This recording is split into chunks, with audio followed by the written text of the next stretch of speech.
Hey everyone, thank you so much for being here. It's already been a crazy day news-wise, and I think we're going to make a little bit more news today. I'm Manuel Quiñones. I'm the Congress editor for E&E News, and it's not just because I'm moderating this panel, but I think we were discussing earlier that we think this might be maybe not the most important, but among the most important panels of the summit because of all the things that are going on at the Federal Energy Regulatory Commission, not only because of its work, what it has on the agenda, but also because of the administration's increasing effort to exert more power over independent agencies like FERC and the Nuclear Regulatory Commission. And we're very thankful that former chairs Phelps and Chatterjee were able to join us.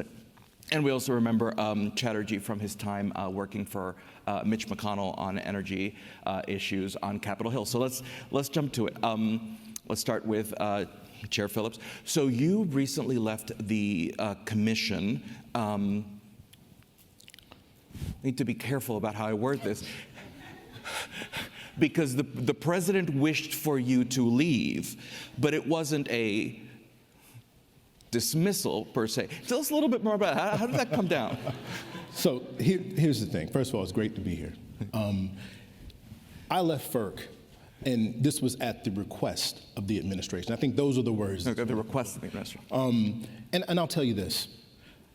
It was, I believe, time for a change for me. It was time for me to pivot.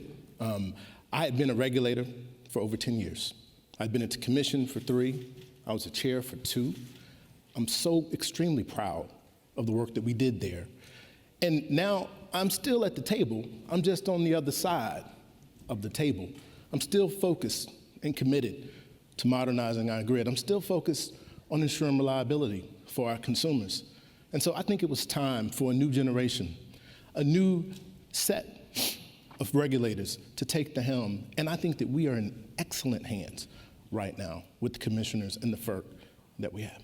And we'll discuss the president's nominee in a second, but before I go to you, Chair Chatterjee, even if you were ready to move on, were you concerned by the way it was done, by the fact that the administration stepped in the way it did? Is that concerning to you? You know, I believe this. I believe the administration should have the FERC, they should have the support, the executive staff that they want, all right? I was already planning to leave. So it wasn't as though I didn't, it was like abrupt. It was an abrupt announcement, right? But it was a decision that I had already made. And so there's no ill will for me at all. In fact, you know, I think I'm decidedly happy now at Holland and Knight, on the other side, helping utilities, helping stakeholders, helping consumers do the work of the American people, just from a slightly different angle. And Chair Chatterjee, you also had, I'm not going to call it run with the first Trump administration, but you were chair and he wished for you not to continue as chair, which is the president's prerogative, and you took it very well then. But how are you seeing what's going on at FERC now in terms of what happened to Chair Phelps? Yeah, look, with me, you know, I was demoted as chair. I got to stay on for another year until my term ended as a commissioner, and I respected that. The president has the authority to designate a chairman at the stroke of a pen, and he could do it, you know, at any given moment. And I appreciate that authority. I respected it. I remained on the commission and continued to do the work that I did. I am a little bit concerned about what is happening now, quite frankly. I'm not as sanguine as Chair Phelps. I was disappointed to see him step down for the commission because I actually think he did an admirable job as chair and brought stability to the agency after kind of a tumultuous period. And so it was disappointment for me to see him not be able to continue because I truly believe he was excellent in his role. What is more concerning to me, however, is what recently transpired. We saw the current chairman, Mark Christie, who I also served with, there was an announcement made that a new commissioner would be nominated and would ultimately take his seat. So he is effectively, now his term was up, and he had been clear that he hadn't had conversations with the White House about an additional term, and so they're allowing him to complete his term as chair.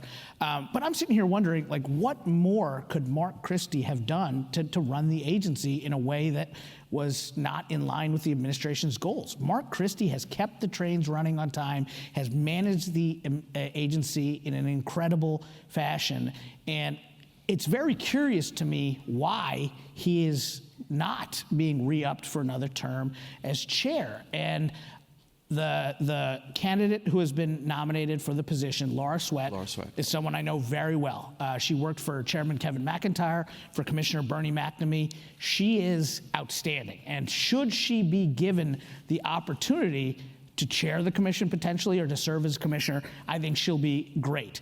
Why do I frame it in those terms? I am deeply concerned that she will not actually get to be FERC chair. And if the White House exerts control over the agency and they have to clear everything through OIRA and through OMB, then effectively the role of FERC chairman is no longer as head of an independent agency. It's basically a staff position. The commissioners are basically now staffers for the administration. And I have a real problem with that, because I actually do think that FERC has been a beacon of stability in an otherwise volatile regulatory landscape the last 10 years or so. And we just heard Haley talk about the investment decisions that a big utility has to make. These are not 1 or 2 year decisions. These are oftentimes 5, 10, 30-year investment decisions. And to peg those decisions to the political pendulum swinging wildly back and forth is maddening. Look at US EPA. EPA went one direction under the Obama administration, completely different direction under the first Trump administration, whipsawed again under Biden, and is now whipsawing again under Trump 2.0. It is impossible to make investment decisions in that type of environment. FERC has been stable.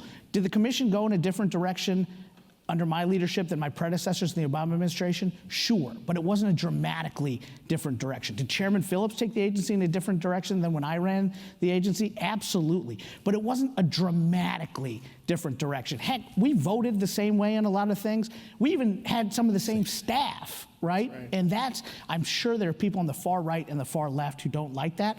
I actually think that is what enabled us to maintain that stability. And I do worry now that if this White House or a future White House takes control of the agency, you've just turned FERC into EPA. My final point on this, the issues before the commission aren't that clean cut politically. The biggest issue right now before FERC, in my view, is how to navigate data center co-location. Look, Donald Trump made 2 promises to the American people when it came to energy. One was to win the AI race for national security purposes, with the understanding that you need a tremendous amount of power to do so. And 2 was to bring down the cost of electricity. Well, those 2 objectives are kind of antithetical, and that's what FERC really wrestled with. Chairman Phelps, the Democrat, voted to move forward with data center co-location and advance the AI position.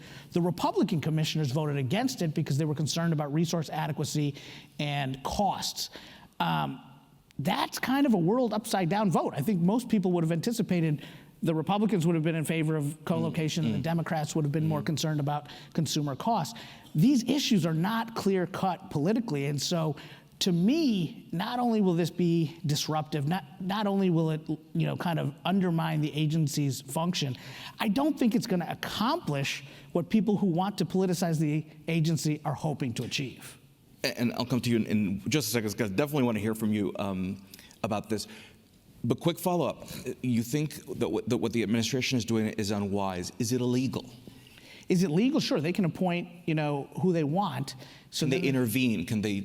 Well, the question is are the people they're appointing to these positions going to be compliant? Will they go through the additional step of clearing everything with OIRA and OMB? I get the impression, and I don't want to speak for him, you all will have to ask him, I get the impression that Chairman Christie is not continuing because he wasn't going to cede the agency's authority and clear everything through the White House. Again, you'll have to get that from him directly, but that's my suspicion. Yeah, Chairman Phelps, you were there recently. How was it working in practice? How did you feel any of that?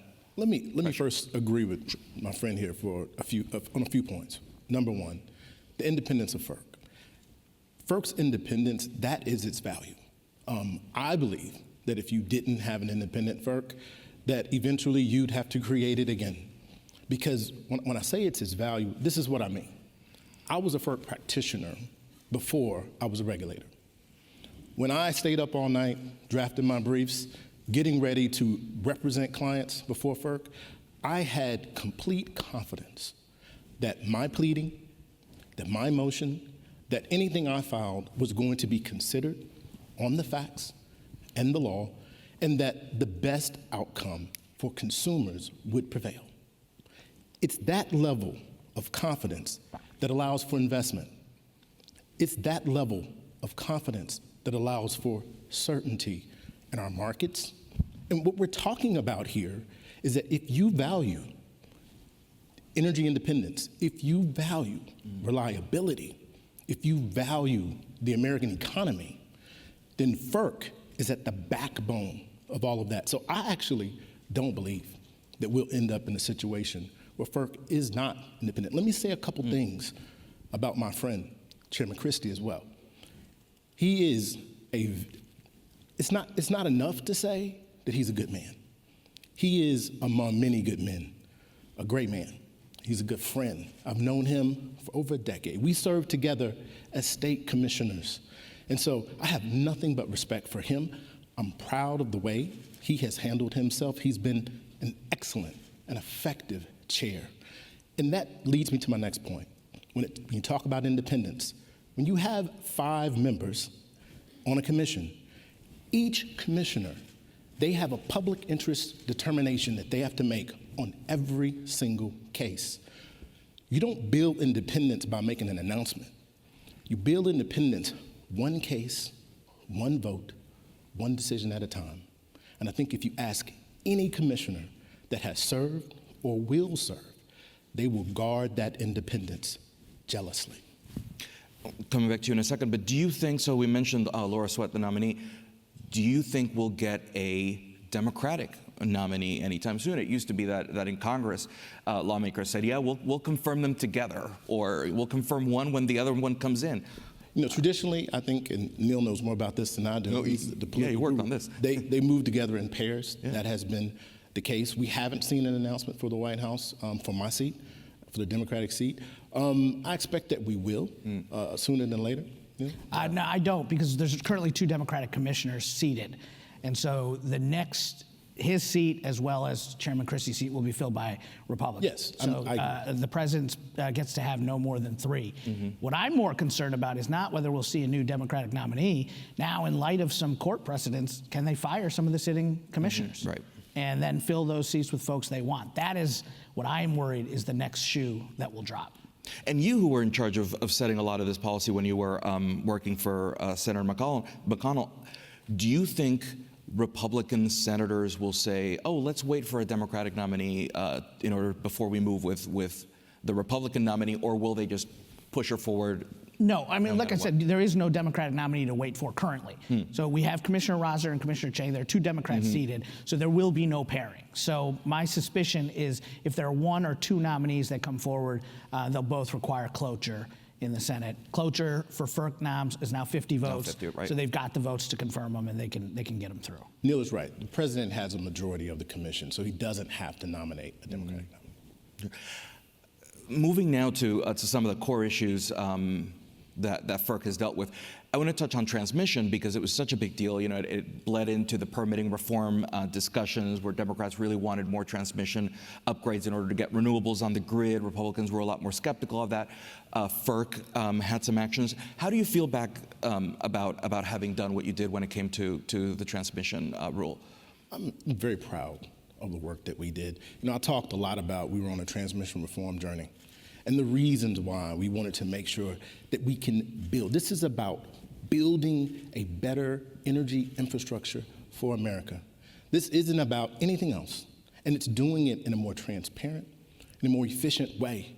I believe, we implemented and we passed, and it's being implemented now, the most important piece of regulation out of FERC in over a decade. Pair that with Order number 2023 on interconnection queue reform, which I believe is an important first step. I believe we give ourselves a chance. We give ourselves a chance to build out this energy grid. Now, Implementation down the road, that's going to be key. We've given the states, who have to be at the table, we've given the regions, the RTOs and ISOs, we've given them the framework to now plan in the long term over a 20-year horizon. That's there. Now we have to execute. Now is the time. We cannot wait.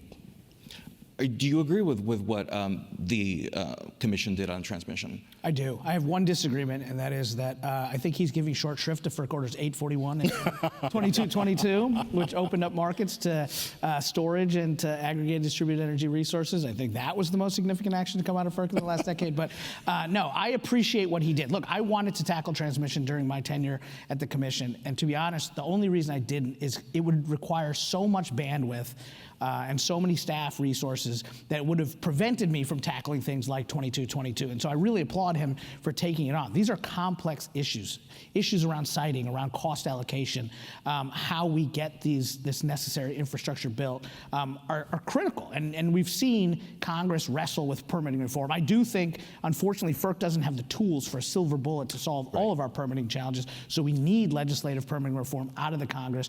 But I think what the commission did was laudable and definitely moved the ball forward, and particularly that interconnection rule also significant. And the best part about both, they were unanimous.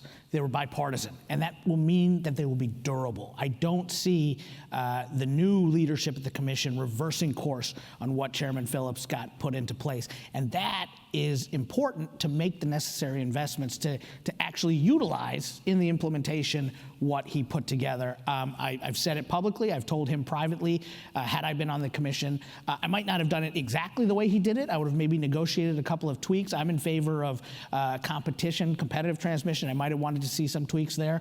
But generally, what he did was it hit the mark, and I would have voted for it. Real quick, are you concerned by the hesitance among some Republicans to say we got to build more transmission, we got to get more resources out, including renewables into the grid? I think that will fade. I think right now there's no question. We're sitting here in June, 6 months into the new administration, and the ethos is still very much drill, baby, drill. Right. I think there's going to be increasingly a recognition that in order to win the AI race and meet this coming surge in demand that is being driven by much more than AI, by streaming services and crypto and Bitcoin mining and reshoring of manufacturing and vehicle electrification, building electrification, we are about to face an unprecedented surge in demand. And in order to meet that, I think both parties are going to have to kind of reevaluate their energy priorities. On the political left, I think there's got to be a recognition we cannot possibly meet the surge in demand while maintaining reliability and affordability without fossil fuels. We're going to need gas in the short run for sure.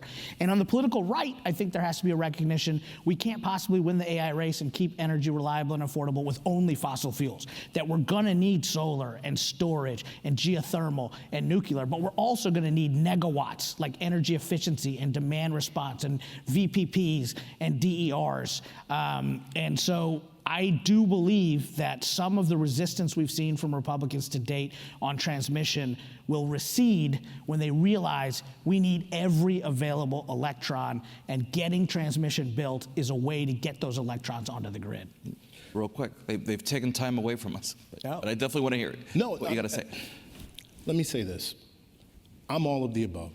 Increasingly, you hear people say, I'm all of the above. I think that a recognition is happening in this country right now that we do need every single tool. We know that manufacturing is returning. We know that AI and data centers are driving new demand for energy. We also know that extreme weather, that it continues and it continues to strengthen and grow. All of these drivers are putting pressure on our system right now. We have to make sure that we maintain the balance of moving forward with new investment and keeping our eye on reliability and affordability at the same time. It makes no sense in the world for us to have all of these things, all of these investments on our system, and people can't afford to pay for the energy to use it. That's why regulators are so important. That's why FERC and the states and DOE, we all need to be at the same table. We need to come together and talk more, communicate more, and coordinate. And that's one of the things that I'm excited about doing from the outside. And we have great partners on the inside. I think NERC also needs to be at that table. That's my thought. It was like Tyrese Halliburton at the buzzer like that. And before the buzzer kicks us out of here, real quick, I want to hear very quickly from both of you. What's next for you? So, I mean, for now, I'm really excited. I'm about a month in to my practice again, the second time around. And so I'm really excited about digging deep and learning more about what stakeholders need from an attorney on the outside. And I'm looking forward to doing that in the best way that I can, taking the information that I've learned over 10 years as a regulator and applying that to problems from the outside. And might you run for office at some point? Look, my son just graduated from high school on Wednesday. He'll be attending William and Mary in the fall. Very nice. I think my focus right now is on my family. I've got 2 others that I got to get through high school and college. So I'm going to continue to do work in the energy space and try and maintain reliability and affordability in the face of this coming surge in demand. Look, this is a really exciting, invigorating time to be in energy, and so I'm good with it. Down the road, would I rule something out? We'll see. But for the time being, I'm happy with my day jobs, plural jobs, and being a good dad. Awesome. Thank you so much. Thank you. And thanks Thank you everyone for paying attention. You got my vote. Good job, man.